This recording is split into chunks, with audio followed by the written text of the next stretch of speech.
My favorite color is blue. 9 years old. See, woman. Why? Él es el que me hace cantar, Él es el que me hace soñar y el que me hace sonreír y ser feliz. Cristo es mi superhéroe, mi amigo, el mejor. Cristo es mi superhéroe, mi amigo, es el mejor.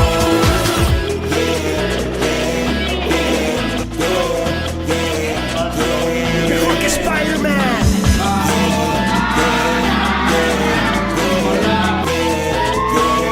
Mejor que Superman.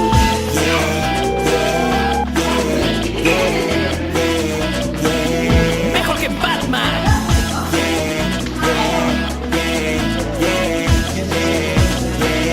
Mejor que todo. Cristo es mi superhéroe, mi amigo, el mejor. Cristo es mi superhéroe, mi amigo, es el mejor. Cristo es mi superhéroe, mi amigo, el mejor. Cristo es mi superhéroe, mi amigo, es el mejor.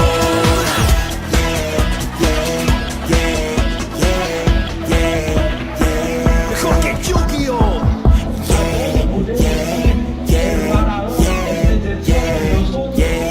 Mejor que Barney.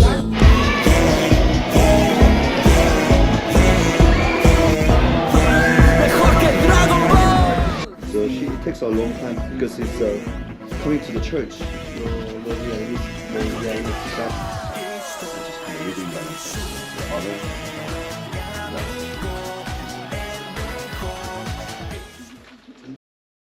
Hi, my name is Kaylee Coe, and this is my testimony for the 2024 Mexico mission trip. This trip was my second time going to Mexico and the second time I've ever been on a mission trip in my life.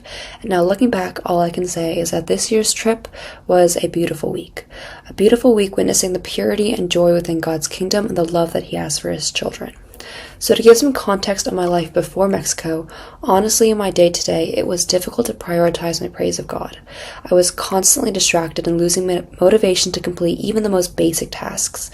So before coming onto this trip, I honestly questioned how I could commit to something that asks so much of me, my life, my heart, and my mind. It seemed like if I really wanted to step into Christianity fully, I would have to submerge my all. And I honestly don't know if I was completely ready to do that. That's what Christianity felt like at times, a commitment that I couldn't commit to. I really struggled with this trip also because I not only did not feel spiritually ready at all, but I also struggled with maintaining my want to go. I felt like I was almost slowing down my fun and opportunities with friends during such an exciting portion of my life just so I could come serve in a place that I had already served. My parents were right in that I was not spiritually ready at all, and if I went to college just like this, I would be lost in my faith. So I think this year, the main lesson that I learned in Mexico is that God is so incredibly deserving. He's deserving of my time, my praise, my exaltations, my heart, my thoughts, my energy, and everything, just as the kids that we were serving are. Whenever I spent time with the kids, the emotions I felt were constant. I felt loved, joyful, appreciated, peaceful, and pure. I felt truly happy at all moments of the week, and I don't remember the last time that I could say I was consistently happy and content for that long. Albeit the slight irritation and stress, I felt free in the joy and the love that I got from the kids. I remember on the second day of VBS before we started, my first grade students from English were surrounding me, and one of my favorite kids, the beautiful girl named Sara Sofia, looked up at me and said, "Te amo mucho." Her saying that triggered this cacophony of all of my kids repeating the same phrase to me, and I immediately started tearing up. Because although that statement seemed simple, and it was, because it was basic enough that I could understand it in my broken Spanish, I felt it so deeply in my heart, and it shone a light on this part of me that has yearned for the feeling of uninhibited appreciation and love that one can only feel from God. It seemed like God was showing a glimpse of the totality of His love through the children as a way to tell me, this is what you've been searching for. My presence perfectly and eternally fills the emptiness and the feeling that there is just something missing that you have experienced. And as I was feeling these emotions, I thought, and I talked about this in Mexico as well, if I'm this happy with children who are growing up so purely in God's light, imagine how amazing God must be. Imagine how much more fulfilling, joyful, graceful, and beautiful His presence must be.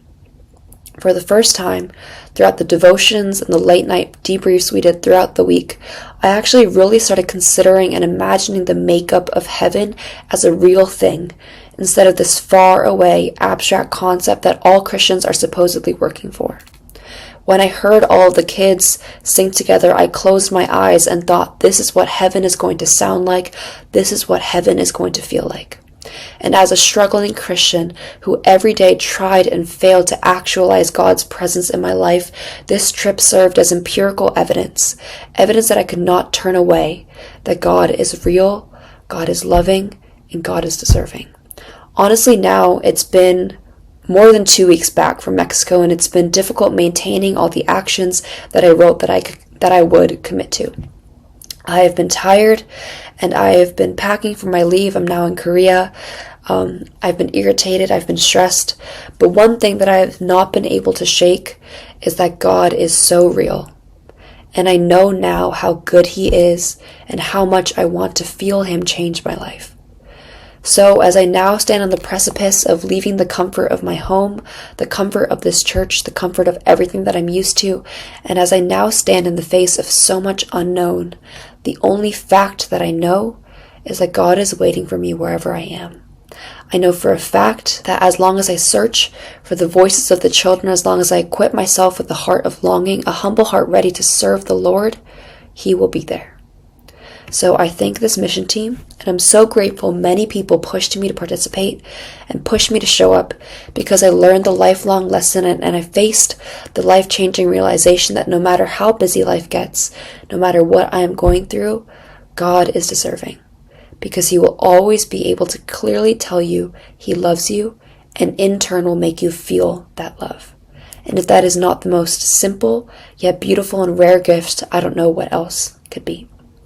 With the kids, I felt renewed in the joy of the Lord, and I'm excited to continue that walk with Christ for the rest of my life and for my time in heaven alongside my kids and alongside you all.